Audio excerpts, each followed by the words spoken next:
southern tip of Argentina and Chile is as inhospitable as it is beautiful. Howling winds and raging seas are so common here that vast areas of Patagonia are uninhabited and wild. Come with me as I explore what they call Fin del Mundo, the land at the end of the world.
This adventure is taking me way out of my comfort zone. Fly to the bottom of the world and sail around Cape Horn in the most dangerous and unpredictable waters on Earth.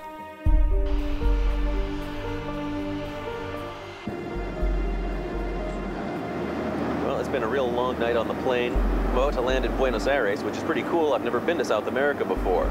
But from there, I hop on another Aerolíneas Argentinas flight and go south. Way south to the bottom of the continent, Ushuaia, the most southerly city in the world. That's where things get a little hairy, you see, because I'm going to be getting on a sailboat. I'm not much of a sailor. I get very seasick. I'm going to be totally out of my element, and the water down there is some of the roughest in the world. So I'm excited about going to South America. I'm not totally excited about what I'm going to be doing when I finally get to the bottom.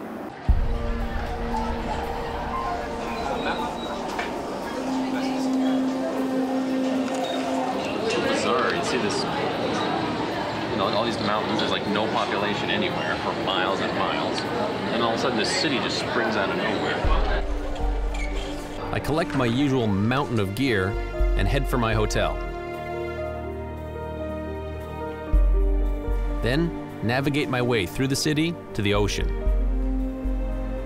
Sailing in this part of the world requires an experienced crew, so I've brought with me my old friend Jack Heron and Ulrich Wickert, both experienced sailors.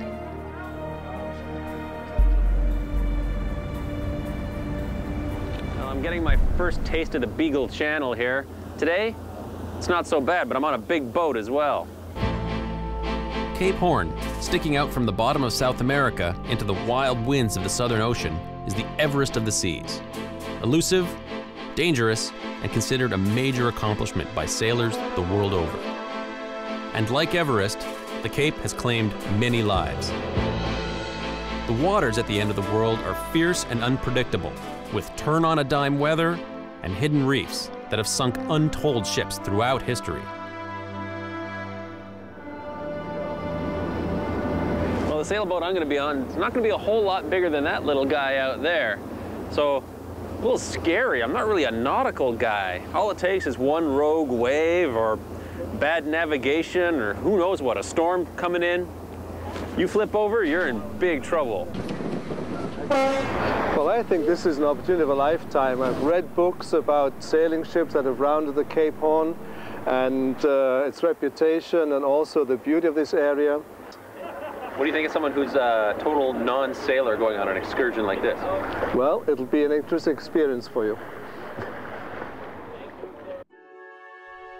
This region of Patagonia is so harsh and remote, it started out as a notorious penal colony, where Argentina's worst criminals were sent. It now stands as a museum where I discover the area's humble beginnings.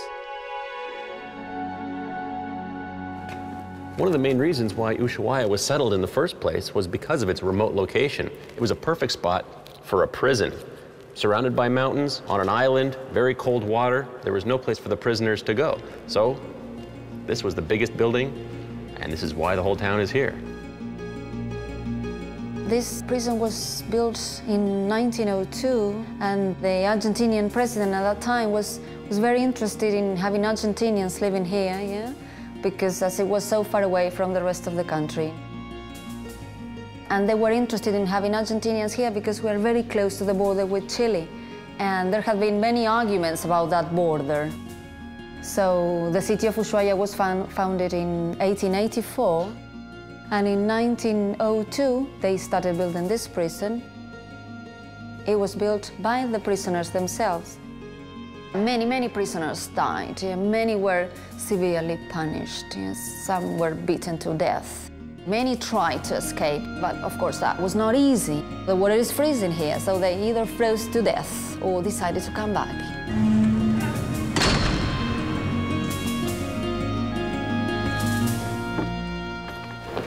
Okay, so here's the most convoluted transportation plan ever. I'm at this airport here. I have to get into a plane and fly to this airport over here. Okay, I think this is gonna go down in history as the shortest flight ever. Safely on the ground, about 4 minutes later. So that I can then fly from Ushuaia, which is right here, to Port Williams, which is right here. It would normally take maybe half an hour to drive there, and it's gonna take all day with this crazy plane shuttle.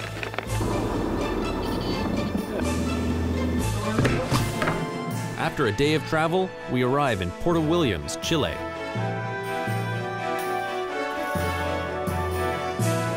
Now it's time to get on the boat and meet our skippers, Carrie Pashuk and Greg Landreth.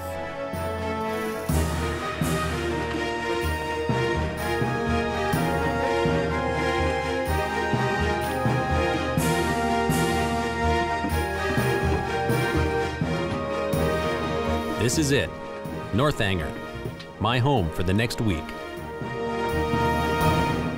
And what a rocky home it's going to be.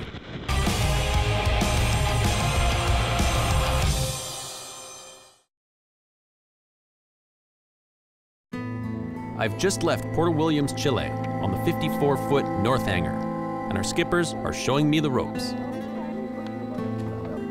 Carrie and Greg have sailed the world together for 20 years, and Northanger is equipped with a satellite weather receiver, radar, and electronic navigational aids. Definitely low in the north there, you can see a big high, Advanced weather forecasting skills are a must down here, where survival depends on knowing when to sail and when to find shelter. This is a very squally, strong southwest flow right there.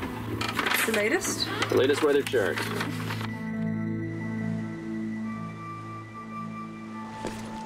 Before we head for the Horn, I stopped to visit some fellow Canadians who've inhabited this area for the last 50 years. Beavers. There's as many beavers here as people, and they were introduced from Canada. They were originally brought down here and released in the wild to try and create a fur trade, but instead they've created a total nuisance of themselves, damming up rivers, creating a total mess, and now you can actually go to restaurants and order beaver on the menu. Here's where you go to eat beaver. Hola. I've come to this popular spot with the crew. Wow. For a delicious beaver dinner. It's a little bit salty. It's very nice. Very nice. Tastes just like muskrat. After dinner, we get down to business. So what is the route plan? Right, so you're here in Port Williams. Greg details how we'll round the Horn, and then onto the Holanda Glacier, only accessible in the right weather conditions in a small expedition vessel like Northanger.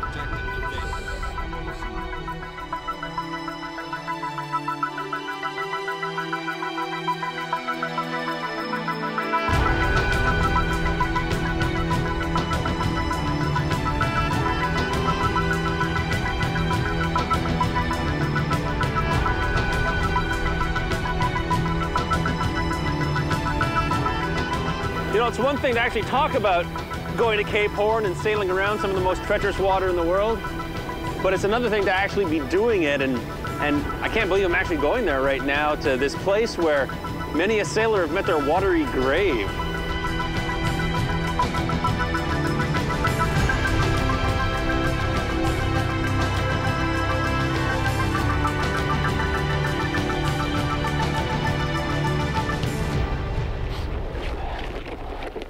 This whole area is littered with shipwrecks. Behind me here is the Lagos, which is a Bible-carrying ship which ran aground here in 1988. But it's just one of many. Especially down here around Cape Horn, there are dozens, literally dozens of shipwrecks with countless lives lost over the years.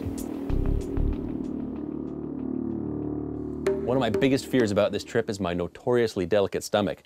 So here's my collection of seasick medication. We got meclizine, dimenhydrinate, cinarizine, all kinds of ginger pills. These patches that go behind your ears, drops that go behind your ears. These smell so bad, they probably make you puke even worse. Pressure point bandages. If one is good, 6 will be even better. And if that doesn't work, the silver bullet. And this puppy, you don't swallow.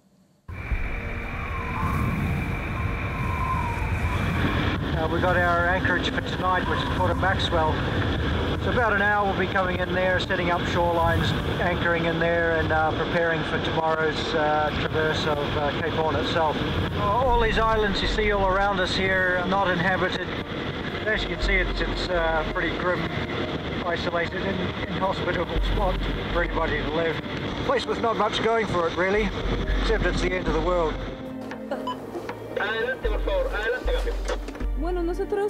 Carry radios ahead to confirm our position.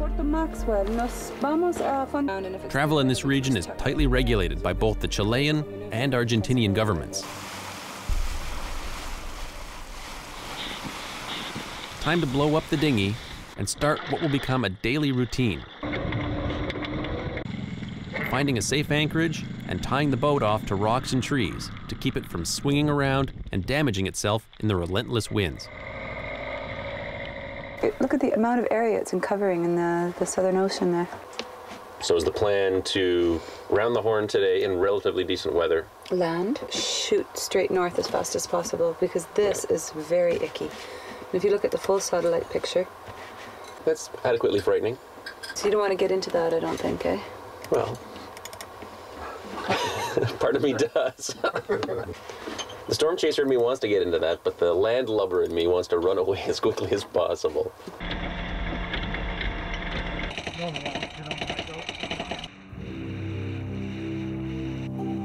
Right, now we're leaving our protected bay and actually headed for Cape Horn right now. Today's the Horn Day. We're going to try and get down there as quickly as possible, land, see what it's like on the island, and then get the hell out of there super quick because there's a huge storm coming in and we don't want to get trapped down here. So we're going to head back north up into the channels where it's a little more protected. That's the plan, but Mother Nature may have other ideas.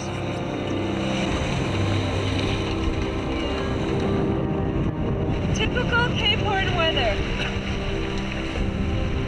Gray. What a difference between the protected area and out here the more exposed seas. Very choppy. It's gonna be a rough trip.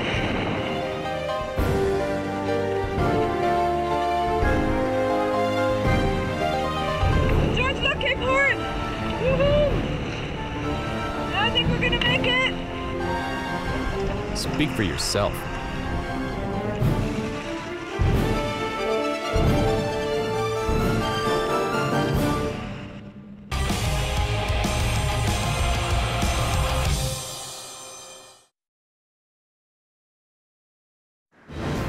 The raging seas of Cape Horn and my weak stomach have teamed up with predictable results.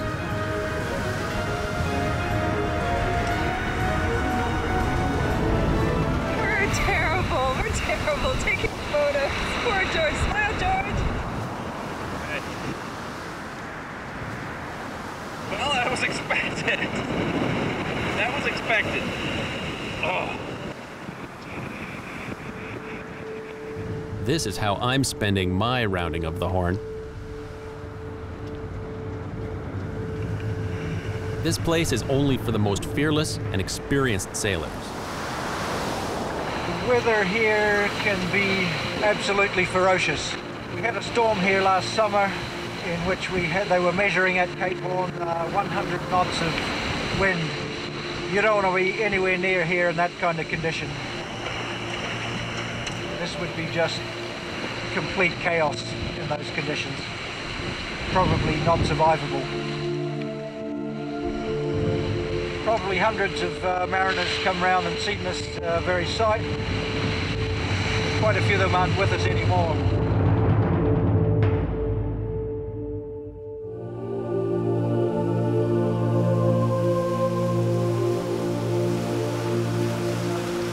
Only got one thumbs up though. George's only got one thumbs up, you guys.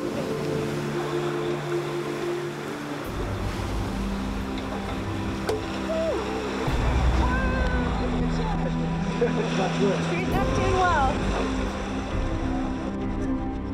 Oh, let's definitely have some champagne.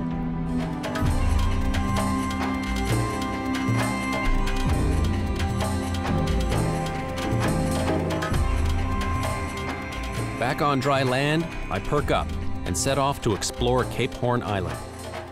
This is definitely one of the bleakest places I've ever been to. It's so windy here, this flag has to be replaced every 2 days. Over there's the monument to the sailors who died here. Unknown number of shipwrecks, men lost at sea, all because of the treacherous conditions here. The waves, the rocks, the wind, the currents, they all flow through here. It's a wild place. There's a reason why there aren't many people here. Just got a radio call from the sailboat. The winds are really starting to pick up, so we gotta hightail it out of here. Sometimes your stops here at Cape Horn are brief, but if you get here, it'll certainly be memorable. We race back to the boat as the unpredictable Cape Horn winds begin to rage. Probably getting 40 knot gusts, and I think it's only gonna go up from there. Just the way I like it.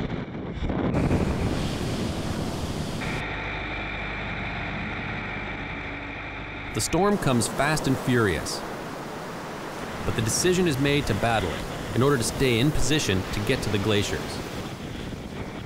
It pays off as the storm finally subsides, giving us a much-needed break from the heavy seas.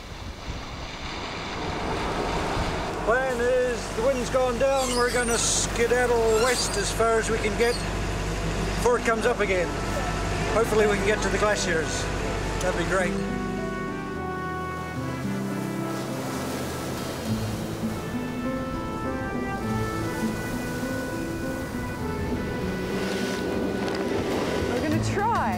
Keep going all the way to Clareoya tonight, 12 hours. It's one of the most spectacular places in the world.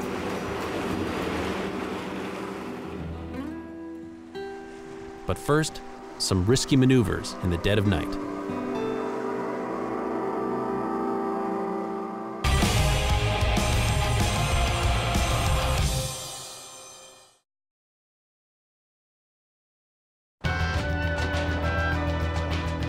We've braved the seas off Cape Horn, and now we have to find a safe anchorage in the dead of night. I think that's about all we can see. There's some kelp bed over there, but I think we're going to drop the anchor very soon.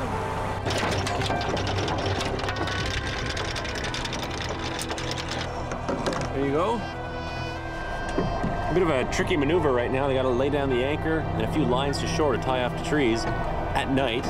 Because tomorrow we got another big storm coming through, so we got to make sure that we're really tied in, good and tight. And of course, doing it at night makes it that much more difficult.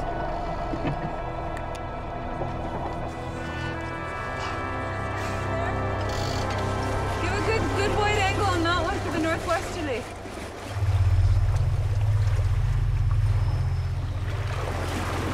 There's an old maritime saying about the weather. Red sky at night, sailor's delight. Red sky in morning, sailor take warning.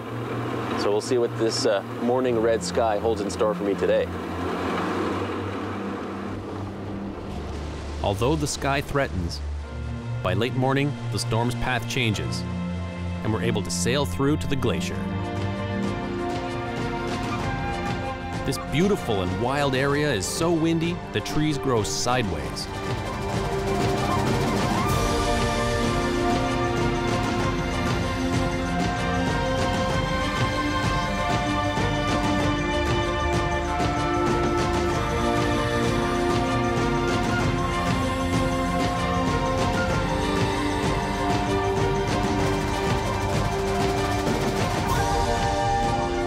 now we get to do something a little more my style. Climb the incredible Holanda Glacier.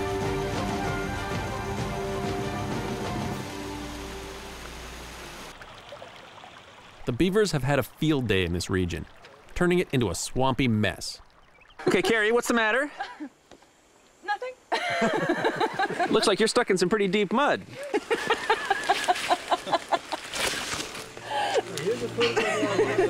There you go. Gets better this way.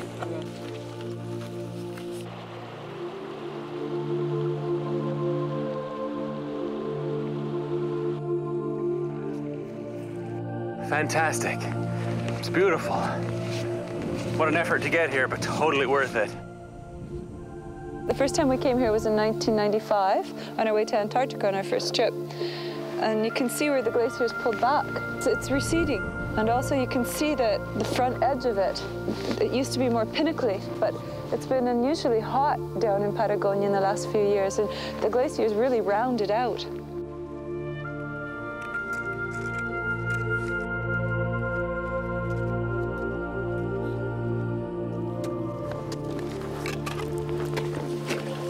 Oh, bottomless pit.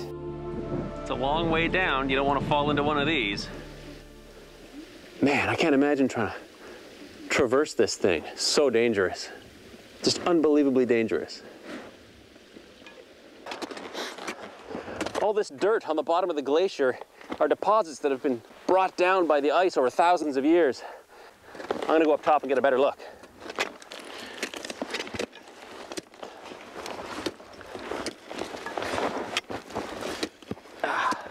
Absolutely fantastic.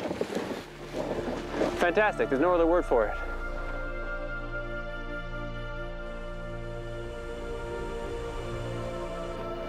That's just gotta be one of the most beautiful things in the whole world.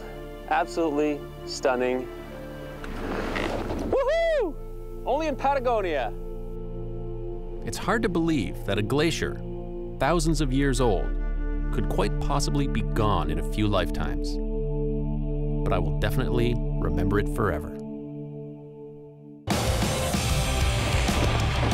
Yar! I still remember the day I lost my leg to the mighty orca.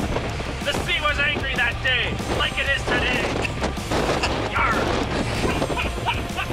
That's why we have a 50-to-1 shooting ratio. Just fooling around, not taking it seriously.